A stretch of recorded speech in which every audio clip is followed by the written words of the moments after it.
Bonjour, j'avais envie de parler avec vous du tabou du corps après la naissance. Tout d'abord, je me présente, je suis Angélique, accompagnante à la naissance en séance individuelle et en atelier pour la femme enceinte, les bébés et le postpartum. Oui, justement, ce postpartum où on a tout donné pendant la grossesse, pendant la naissance et ce postpartum à son bébé en s'oubliant quelquefois, souvent, et notre corps aussi. On l'a mis de côté et souvent, après la naissance, il peut y avoir des problèmes tels que des fuites urinaires car le périnée a été un petit peu maltraité lors de l'accouchement. C'est également des saignements qui sont dus en fait les muqueuses qui se décollent de l'utérus. Il peut y avoir des maux comme la constipation, les hémorroïdes, tout ce qui va être aussi douleur avec des contractions de l'utérus, mais également l'allaitement, la sexualité, une cicatrice s'il y a eu une césarienne. Cela peut être aussi tout simplement les cheveux, la peau que vous n'arrivez pas à retrouver comme avant, le poids également. Cela peut être aussi beaucoup de fatigue, surtout s'il y a eu une anémie par exemple. Et il faut savoir quand même qu'il faut un temps après la grossesse pour que les organes reviennent comme avant. Donc tout cela est normal et malheureusement reste souvent tabou. Alors que la plupart des femmes ont au moins un des points dont j'ai énoncé avant. La solution, c'est d'en parler. D'en parler tout simplement avec votre compagnon déjà, de pouvoir lui dire qu'il y a des choses qui sont difficiles, surtout aussi par rapport à votre sensualité, voilà, de vous sentir peut-être, lui expliquer pourquoi, c'est pas que vous n'avez pas envie de faire l'amour, mais c'est que vous vous sentez plus belle parce que vous avez pris du poids, parce que vous avez des douleurs, parce que voilà, vos cheveux ne sont pas ce qu'ils étaient, plein de petites choses comme ça. Et déjà, le fait d'en parler ensemble, il y aura une compréhension parce que souvent, que ce soit l'homme ou la femme, on prend les choses pour nous. Et le fait d'en discuter, de nous dire ce n'est pas ta faute, ou ce n'est pas que je n'ai plus envie, mais c'est moi, je me sens, je me ressens.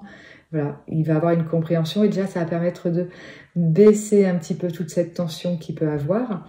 Et puis ensuite, d'en parler aussi avec des copines, des amis, de la famille qui ont aussi eu des enfants, donc qui ont connu aussi ces petites problématiques, et également à un professionnel, que ce soit votre sage-femme, un médecin, que ce soit votre doula, une accompagnante à la naissance, ou autre, voilà, selon ce que vous voyez. Pendant aussi des ateliers, il y a également des ateliers qui se font post-partum, maman, bébé, et qui vont vous permettre aussi de voir que vous n'êtes pas toute seule et qu'il y a des solutions. Alors, quelles sont les solutions? Il va avoir la rééducation du périnée, donc qui ne se fait pas tout de suite, il faut attendre quand même un mois, le temps aussi que certains organes se remettent ensemble. L'allaitement aussi aide au niveau des contractions de l'utérus et aussi à retrouver plus facilement son poids. Donc ça va être aussi des activités physiques, des choses que l'on peut reprendre. La natation qui est très bien, de toute façon elle est très bien pendant, après. C'est un sport qui est très complet. Ça va être aussi tout ce qui va être gymnastique douce, du yoga, du stretching, du tai chi. Il y a le Kanga Training, ça vous pouvez regarder également, c'est une activité qui a été vraiment créée pour la femme enceinte post et prénatale. Donc ça, je vous invite à aller vous renseigner un petit peu plus. De vous faire masser, de prendre aussi un moment pour vous, d'avoir vraiment 1h30 où vous n'avez pas bébé et où là, vous allez pouvoir ressentir les contours de votre corps, vous réapproprier votre corps, surtout que vous étiez deux, voilà, il y avait deux énergies pendant un 8-9 mois, cela dépend, et là tout d'un coup, souvent aussi on se sent un peu vidé, et là le fait d'aller faire un massage, de se sentir contenu, de se sentir caressé, Les effleurages, ça, vont aller aussi bien sur le plan physique, mais sur aussi le plan plus énergétique. Cela va aussi vous aider, voilà, de vous recentrer sur vous. Également, donc justement, dans ce que je viens de dire, il y a les soins Rebozo. Les soins Rebozo, c'est un soin traditionnel mexicain où il va avoir du massage, il peut avoir un bain chaud ou alors sudation, voilà, dans une hutte. Également, donc le massage à 4 mains, donc ça aussi d'être accompagné par 2 femmes, d'être ce soin où on est là que pour vous. Très important, où on va aussi, vous n'avez pas parlé aussi de votre accouchement, de votre grossesse, de vous sentir valorisé, de vous sentir écouté à ce moment-là. Et à la fin, il y a ce qu'on appelle le resserrage avec le rebozo. Donc justement, pourquoi ça s'appelle comme ça? Parce que le rebozo, c'est le nom de ces tissus mexicains. C'est des très très grands tissus. Et on va faire des resserrages sur 7 points pour permettre justement de vous recentrer, de vous retrouver, ressentir votre énergie, d'être dans ce cocon. Là c'est plus bébé qui est à l'intérieur de vous qui est dans un cocon. Là, c'est vous qui avez besoin aussi, voilà, de retrouver cette chose-là avec la sororité des femmes qui vous accompagnent à ce moment-là. Il va être important aussi de marcher. Alors marcher, le mieux c'est dans la nature, parce que ça va être bon pour votre corps, mais ça va être bon aussi pour votre respiration, qui est très importante aussi, parce que évidemment, quand on est enceinte, on n'a plus du tout la même respiration qu'avant et après. Donc là aussi, de remettre aussi un petit peu en fonction cette respiration d'avant. Voilà. Donc d'être dans la nature, même quand vous marchez, de gonfler le ventre, de gonfler la poitrine, de respirer aussi à fond. Ça va vraiment vous faire du bien. Et la nature, parce qu'on est des êtres de la nature et c'est le meilleur moyen de se reconnecter à soi-même.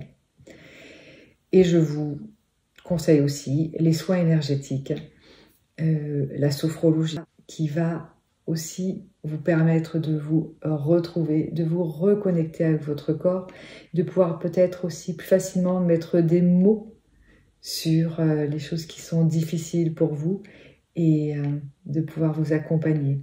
Donc, on parle souvent de l'accompagnante à la naissance ou la doula pendant la grossesse, au moment de l'accouchement, si c'est possible, mais on est là également pour le postpartum et de vous accompagner par le corps, par la voix, par l'écoute.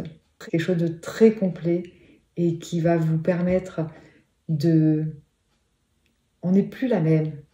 La femme avant la grossesse et la femme après est différente, que ce soit au niveau physique, parce que bien sûr qu'il y a des choses qui changent. Les hanches, souvent, sont on se rend compte que les pantalons, on ne rentre plus de la même façon, mais c'est parce que les hanches se sont aussi élargies. Vous avez grossi, là c'est normal. Mais il n'y a pas que le corps. Voilà, il y a tout qui change.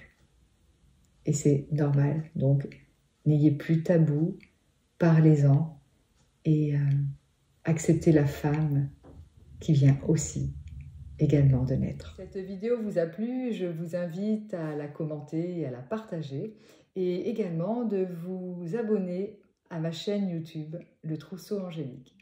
Je vous souhaite une très belle journée.